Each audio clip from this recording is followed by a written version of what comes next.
안녕하세요. 토요미스테리 디바제시카입니다. 2013년 7월 11일 일본의 무더운 날씨가 지속되는 여름날이었습니다. 치바현 모바라시에 살던 고등학교 3학년 나카가와 사야카 양은 학교를 마치고 집에 돌아갈 채비를 하고 있었죠. 그날 사야카 양은 손에 이 학교 정원에서 키우던 토마토가 가득 담긴 봉지를 들고 있었고요. 친구와 소소한 잡담을 나누며 전철역으로 향하게 됩니다. 오후 2시 40분쯤 학교 근처 역에서 전철에 올랐고 30분 후인 오후 3시 15분쯤 집 근처 역이었던 혼노역에 도착합니다. 그리고 3시 30분 역에서 집까지 중간 지점 정도에서 사야카 양을 봤다는 목격담이 있었고요. 이후 그녀는 자취를 감춰버렸습니다. 사카 양은 고3 미성년자에다가 155cm에 45kg 아담한 학생이었죠. 그녀는 갑자기 어디로 사라졌던 걸까요? 목격자에 따르면 사야카는 교복 차림에 한 손에는 토마토가 담긴 비닐봉지를 들고 있었다고 정확히 묘사하면서 그녀가 그곳에 있었다는 게 확인되었습니다. 하루가 지났고 이틀이 지나도 딸이 돌아오지 않자 부모는 실종 2일 후인 7월 13일 경찰에 처음 신고를 했고요. 초기엔 단순 가출의 가능성을 두고 비공개로 수사가 진행됩니다. 모두가 애를 태우고 아이의 소식을 기다렸지만 그렇게 한 달이라는 시간이 무색하게 흘러갔습니다. 결국 경찰은 8월 7일 공개 수사로 전환을 했고 3일간 총 120여 명이 동원되면서 수색 작업에 나섰죠. 사야카의 신상이 담긴 전단지가 다 뿌려졌고요. 방송국에도 사건을 알려서 전국의 실종 소식이 퍼져나가게 됩니다. 심지어 이 시기에 치바현은 평균 기온이 35도에 육박하는 아주 폭염의 날씨가 이어지고 있었어요. 한동안 비도 내리지 않고 있었기에 가족과 수색하는 경찰 또한 쉽지 않은 시간이었죠. 하지만 사실상 실종된 지 2달이 지나가면서 경찰도 여론도 아이가 돌아올 거라는 희망을 거의 접어가던 찰나입니다. 9월 26일 오후 12시 10분 사야카의 집에서 약 400m 정도 떨어진 히에 신사 근처에서 70대 노인 이즈카 마사토시 씨가 지나가게 됩니다. 그는 지난 주말에 이곳에서 제초 작업을 했었는데 그게 깔끔하게 정리가 되었는지 확인차 온 것이었어요. 그러다 노인은 이왕 온 김에 저 신사 안에 들어가서 공약물이 제대로 있는지 확인하고 가야겠다는 생각이 들었고 안에 들어가 봅니다. 그리고 그곳에서 뜻밖의 쓰러져 있는 사야카 양과 마주하게 되죠. 아이는 살아있었습니다. 사야카는 첫 발견 당시 거의 노숙자처럼 보였어요. 하지만 그 발견자 이즈카 씨가 아이가 교복을 입고 있다는 점이 일단 이상했고 무엇보다도 얼굴을 보니까 몇 달 전부터 지역 이곳저곳에 붙어있던 전단지 속 실종 소녀와 비슷했기 때문에 바로 경찰에 신고를 했던 거죠. 그렇게 사야카는 77일 만에 극적으로 살아 돌아왔습니다. 아이는 한눈에 보기에도 엄청난 고생을 한 듯 초췌했어요. 실종 당시 입고 있던 교복을 그대로 입고 있었는데 이미 너덜너덜해져 있었고요. 체중은 2달 만에 거의 절반으로 줄어서 31kg.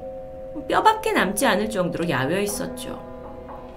딱 발견했을 때는 목소리조차 제대로 낼 수 없는 상황이었고 바로 병원으로 이송이 되는데 그나마 이런 쇠약 증세나 탈수 외에 특별한 부상은 보이지 않았습니다. 그런데 아이의 정신 상태는 과연 괜찮았을까요? 사야카는 자신이 실종된 후에 얼마나 시간이 지났는지 몇 달이 지났는지 제대로 인지하지 못할 정도로 시간 개념이 없어졌어요. 말을 걸면 겨우 고개 지수로 yes, 아니 이 정도 표현만 할 만큼 완전 다른 아이가 되어 있었죠. 경찰이 아이에게 물었습니다. 계속 여기 있던 거야? 사약하는 힘없이 고개를 끄덕였습니다. 그녀가 발견된 이 신사는요, 집에서 400m 떨어진 아주 가까운 곳입니다. 그녀가 이곳에 계속 머물렀다면 도대체 왜 발견되지 못했던 걸까요? 사실 최초 발견자였던 이즈카 씨는요, 지난 8월 하순부터 애완견이 이쪽을 지날 때면 신사 쪽에다 자꾸 짖는 걸 경험했습니다. 근데 이 개가 평소에 자주 짖는 개가 아니에요. 그래서 뭔가 이상하다고 생각했죠. 하지만 대수롭지 않게 여겼습니다. 워낙 작은 신사고 인적이 드문 곳이에요. 여기는 한 평 정도의 크기입니다. 그리고 주변에는 사진처럼 다 산간지연이라서 그곳에 사람이 누군가 있다라는 것조차 상상하기 어려운 곳입니다. 누군가 여기는 일부러 찾아가지 않으면 여기를 거쳐가는 곳도 없다고 해요. 아주 외진 곳이죠. 주변에 식수대도 먹을 걸 살 상점도 없는 이곳에서, 게다가 일본의 폭염이라는 극한 조건 속에서 사야카 양이 2달 이상 이곳에서 생활했다?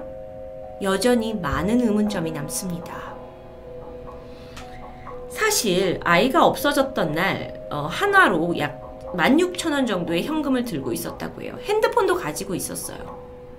그런데 그녀는 도대체 무슨 이유로 집에 돌아오지 못했던 걸까요? 왜 이 상황을 버티고 있었던 걸까요? 경찰은 혹시 사야카가 납치를 당한 후에 이곳에 감금되어 있던 게 아닌가라고 생각했지만 우선적으로 몸에 외상이 없었고요. 이 신사가 자발적으로 나올 수 있는 곳이에요. 그래서 이 감금됐다라는 이론은 성립되지 않습니다. 게다가 결정적으로 사야카 양도 범죄에 휘말린 거니? 라는 말에 아니요 라고 말합니다. 아니 그럼 왜? 77일 만에 아이는 극적으로 돌아왔지만 이 소녀에 대한 여러 가지 추측이 일본에선 난무하기 시작합니다. 혹시 시간 여행을 한 게 아니냐라는 이야기가 있을 정도였죠. 특히나 일부 미스테리를 좋아하는 사람들 사이에서는 이 같은 치바현에 존재하는 유명한 출입 금지 지역 야와타노 야부시라즈 숲에서 영향을 받은 게 아니냐라고 추측합니다. 제가 얼마 전에 토요미스테리에서 다룬 적이 있는 소재인데요. 일본에서 이 숲은 행방불명의 대명사로 익히 알려져 있었기 때문에 혹시 사야카가 숲의 어떤 영적인 힘에 홀려서 신사에 자체적으로 감금된 게 아니냐라고 말합니다. 일반인의 출입이 금지된 이 숲은 이 위에 아이를 클릭하시면 보실 수 있습니다. 물론 이 사건을 단순히 가출사고로 보는 사람들도 있습니다.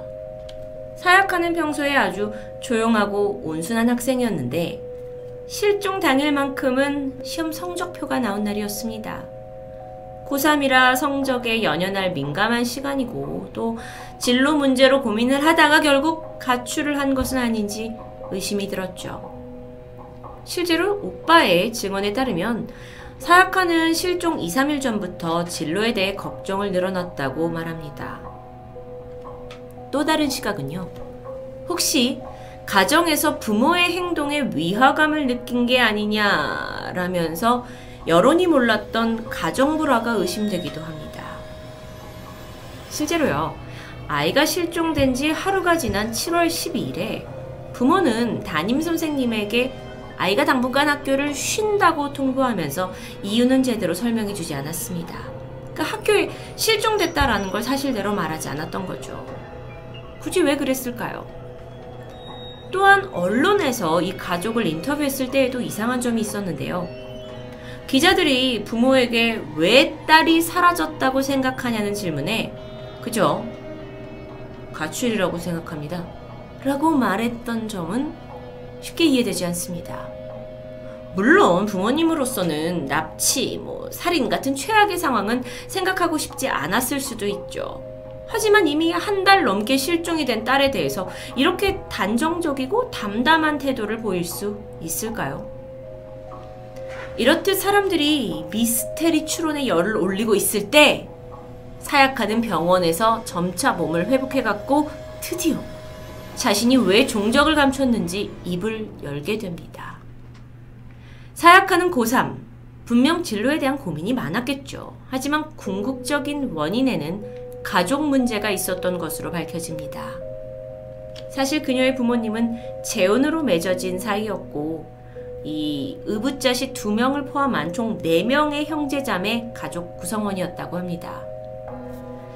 일각에서는 특히나 어머니가 특정 종교의 아주 열정적인 신자였고 사약하는 그런 어머니의 모습을 굉장히 싫어했다라는 증언도 있었습니다. 여기서 또다시 일부 네티즌들이 그 종교가 뭐냐라고 추론을 한 끝에 통일교라고 결론을 내게 되는데요. 통일교는 신자들의 결혼 상대를 정해주는 것으로 알려져 있죠. 그래서 사야카 양이 통일교의 2세 교육을 받다가 자신의 결혼 상대가 이미 정해졌다라는 것을 알고 현실을 힘들어하다 이런 일을 벌인 게 아니냐라는 추측도 있었습니다. 사진을 보시면 실제 일본의 한 국회의원이 이 사건과 관련해 언급한 내용인데요. 좀 읽어보면 치바현 모바라시에서 7월부터 행방불명이던 17세 여고생 발견. 그녀는 1988년에 열린 통일교의 합동 결혼식에 참가해서 맺어진 한일 가정의 자녀. 통일교에서는 축복 2세라고 부르며 원지 없는 아이로 취급된다. 그러나 태어났을 때부터 신자로 양육되어 고민해온 사람도 많다. 내가 알고 있는 통일교 자녀는 고등학교를 졸업할 무렵 부모로부터 떨어져 자립을 요구했다. 마음이 섬세한 시기에 어떤 생각을 품고 있었던 것일까? 그도 이제 30세가 넘었다. 소식은 끊겼지만 지금도 가끔 신경이 쓰인다. 신앙 가정의 자녀 문제는 밖에선 좀처럼 알 수 없는 무거운 부분이 있다. 이게 국회의원의 언급이다 보니까 이 글이 트위터에 올라오게 되면서 힘을 받기 시작하죠, 주장이요. 그리고 추측은 꼬리를 꼬리에 물었습니다. 부모들이 통일교 측에서 사건의 연관성을 막으려고 하다 보니 부모들도 저렇게 미연한 태도를 보인 게 아니냐, 미디어 노출을 막기 위해서 명령한 것은 아니냐, 여러 가지. 물론 이 부분은 정확히 확인된 부분이 아닌 추정으로만 남겨져 있습니다. 한편 사야카가 발견된 지 4일 후인 9월 30일 발견자였던 이즈카 씨에게 아버지가 찾아갑니다. 그쪽에서 이제 제 딸을 조금만 더 늦게 발견했더라도 죽었을 수도 있다라면서 감사 인사를 이제 허리 굽혀서 전했죠. 이 사진 속 남성은 이즈카 씨인데요. 아버지를 만난 이즈카 씨가 잠깐 고민을 하다가 그 딸이 2달간 은신해 있던 신사에 가보겠냐고 제안합니다. 아버지는 처음에 치른 기색을 보였는데 이내 그곳을 방문하게 되죠. 그리고 그곳을 그저 멍하니 바라보던 아버지에게 이즈카 씨가 말했습니다. 따님이 여기 계속 있던 건 어쩌면 가정과 사회에 있을 곳이 없다고 느꼈기 때문은 아닐까요? 이제부턴 제발 아이에게 따뜻한 자리를 좀 만들어 주세요. 이 말을 들은 아버지는 묘한 표정을 지으면서 알겠다라고 대답했다고 합니다. 그 이후 사야카 양이 잘 지내는지에 대한 보도는 전해지지 않습니다. 이 사건의 결말은 귀가 솔깃해지는 무슨 영적인 존재, 범죄 사건과는 무관합니다. 단순 가출 해프닝으로 남게 되는데요. 하지만 사야카가 그 작고 연약한 몸으로 77일간의 극한의 상황 속에서도 집에 돌아가지 않았다라는 것은 확인해봐야 할 차가운 현실입니다. 그런데요, 여전히 이 사건은 뭔가 찝찝하게 의문점이 남아요. 사야카가 발견 당시 아이에겐 휴대폰과 지갑이 없었습니다. 분명 실종 당시에는 가지고 있었는데요. 그리고 이게 만약 가출이라면 휴대폰과 돈? 그녀에게 가장 필요한 물건입니다. 그런데 왜 아이는 그걸 가지고 있지 않았을까요? 그녀는 정말 단독으로 이 일을 꿈이었던 걸까요? 현재는 성인이 됐을 사야카. 이제는 과거의 트라우마를 잊고 행복을 찾았기를 바라봅니다. 토요미스테리 디바제시카였습니다.